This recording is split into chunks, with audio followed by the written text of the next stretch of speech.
The Big 12 does not have many opportunities to leverage the Big 10 and the SEC. Same goes for the ACC and Group of Five, that is.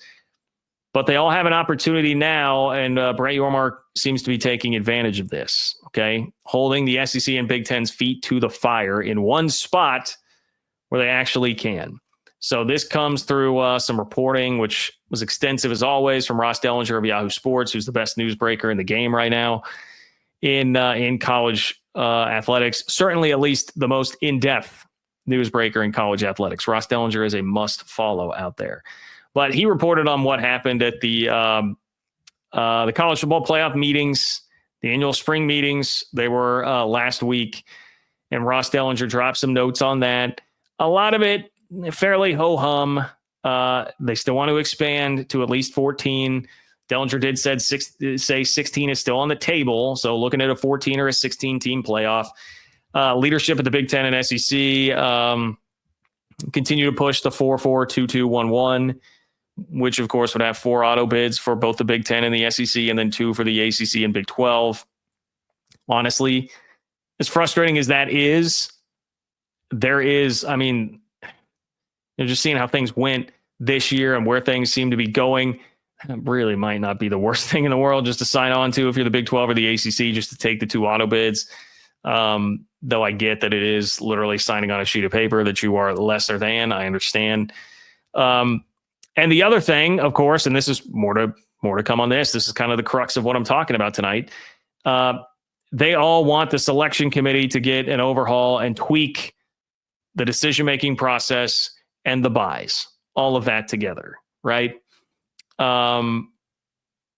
Selection committee being tweaked also could very much lead to this idea that you would get rid of conference championship games and instead just have like play-in games, and the conference champion in the regular season wouldn't have to mess with a conference title game there on that last week of the regular season.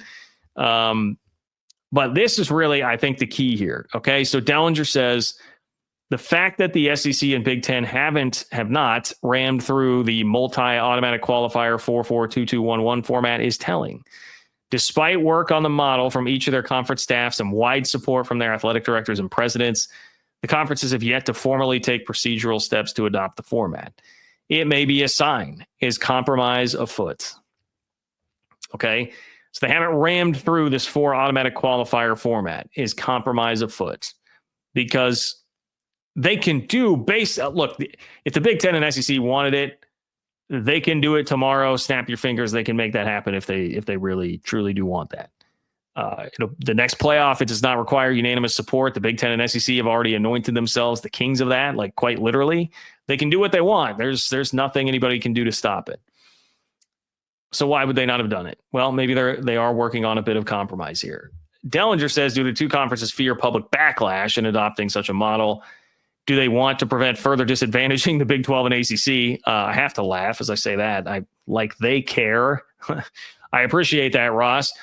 They do not care. I can pretty much assure you of that. Public backlash, I'm not sure they really care about that either, because they've already taken like 2 full rounds of public backlash and it hasn't died. So it seems like they have the stomach for it. But what this seems to be about to me is the struggle over what the format is going to be this year, okay? Because this year you still have to get approval, unanimous from everybody involved. And what the SEC and Big Ten want to happen is they want 1 through 4 to get the buys, just the top 4 seeds get the buys, and not this conference champions thing that gave Arizona State and Boise buys last year. They don't want that. They want it changed. They want the 4 best teams getting the 4 buys. And of course, Big 12, ACC, Group of 5 is sitting here like, why the hell would we do that?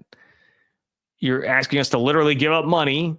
You advance to the next round of the playoff. That's money, millions of dollars. Each round you advance. Why would we just give that up? Plus, obviously, we're just advancing further in the tournament. Like, are you high? Why would we just give that up? Well, the reason that they might is if it is going to compromise on something regarding the future format. So back to Dellinger asking, is there compromise afoot? That's where it could be.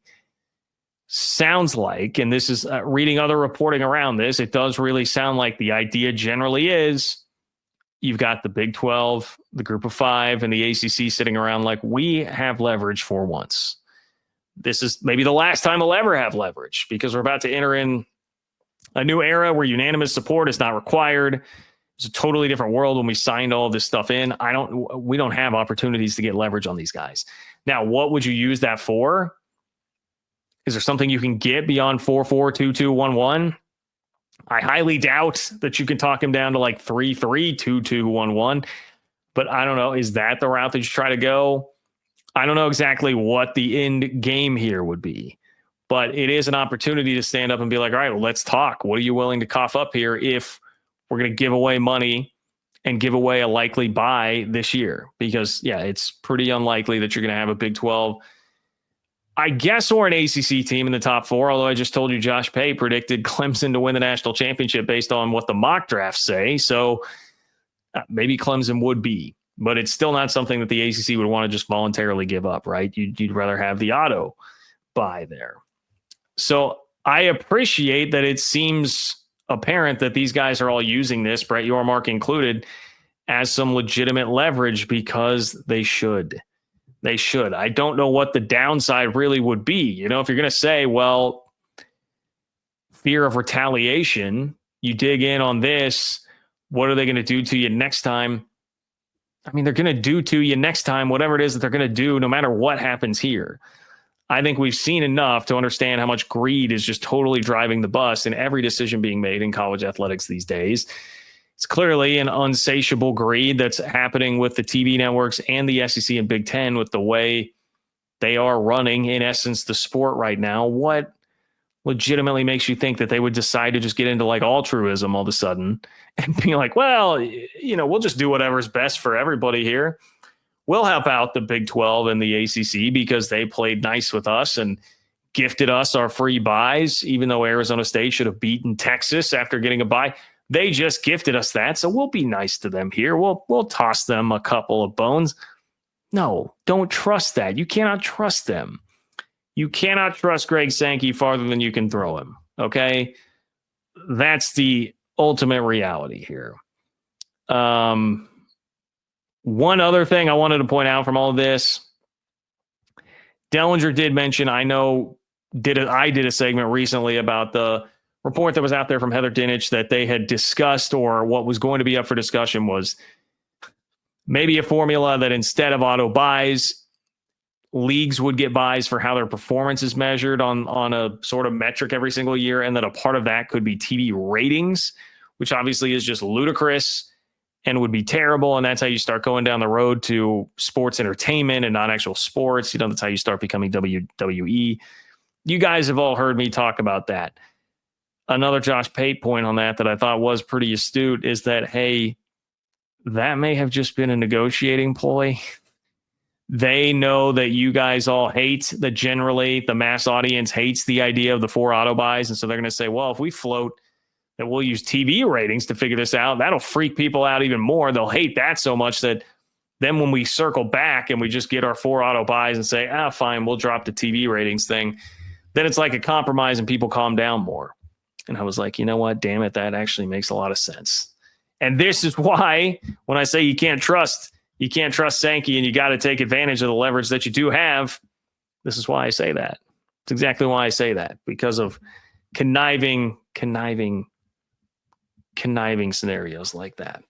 Anyway, there's your update. Brett Yormark and company holding the line, it would appear, for right now. We'll see what comes of this.